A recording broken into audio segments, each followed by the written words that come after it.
Three oversights we have discussed.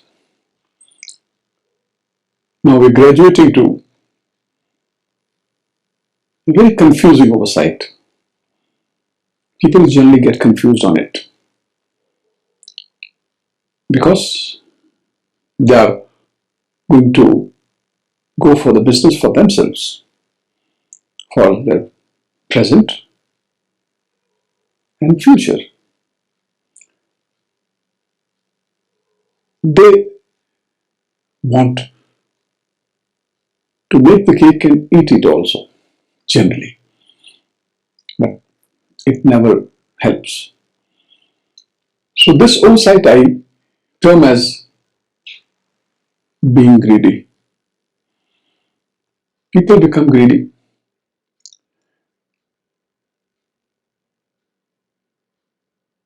To start, I would go with a story.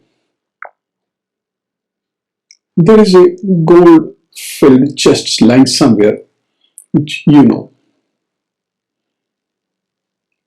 And you also know that there is a condition that whosoever reaches that place first is the claimant of that chest.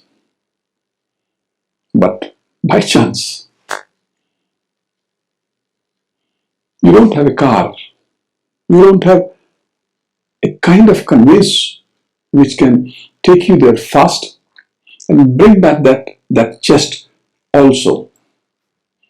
You might be having a motorbike, or might be having a bike, but that will not take you there. It might take you there, but how will you get the chest? So, an idea comes into your mind.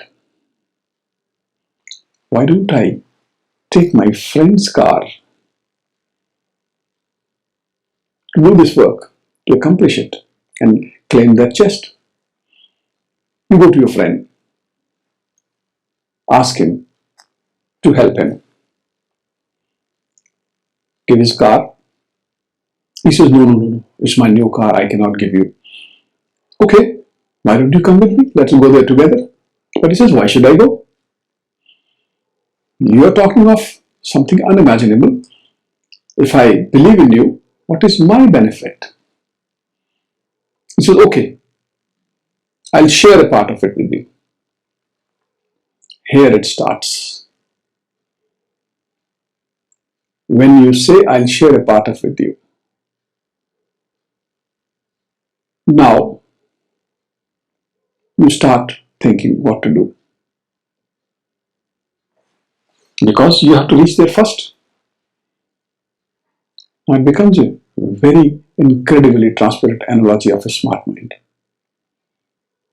The gold stands for the potential upside rewards of your business, and your friend with the car is the investor, and the investment capital, respectively, that you need to build your business and try to claim those rewards in a timely fashion. So how much do you give your friend for driving you there? Got confused? What to do? Everybody gets confused in such kind of a situation.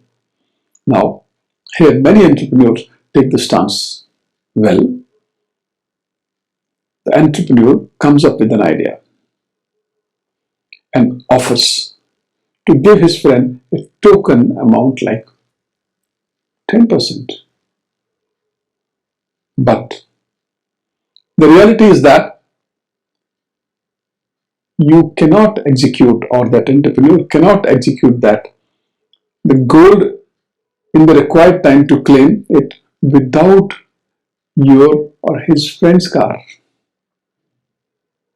So, what if you gave your friend 30%, 40%, or even split half and half with him as a gesture of goodwill and respect to him? Here comes the confusion. I know the place, I know the amount of gold, he doesn't know it. Why should I give him? This is where one becomes greedy.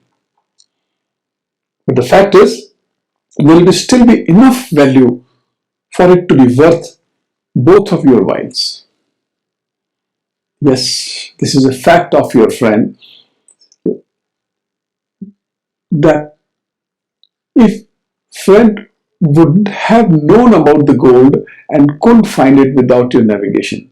But on the other hand, this is also a fact that you can't get there without his car. The true fact of life that valuing a business is an art, not exact science. It's not an exact science. And splitting hairs over percentage points is often missing the entire point. So did I say it's confusing? So one has to be very practical, very honest, very clear, and very committed to not only oneself, but every person who is going to help you to achieve that business goal in your life. Now you say, how to avoid this?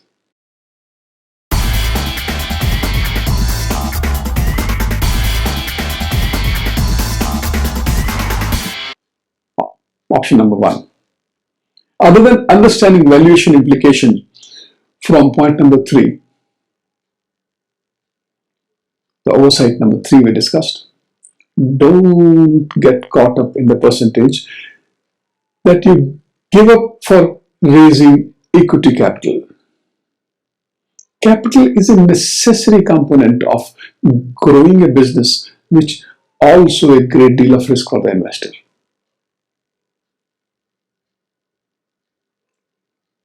Be fair, very fair, which is usually the point where both parties think that they got just slightly a raw deal and realize that if the opportunity is large enough, there will be enough to go around for everyone. If not, then you should be rethinking the opportunity to start with. This is the way you can avoid this particular problem, particular oversight, and be more focused on raising funds for your business.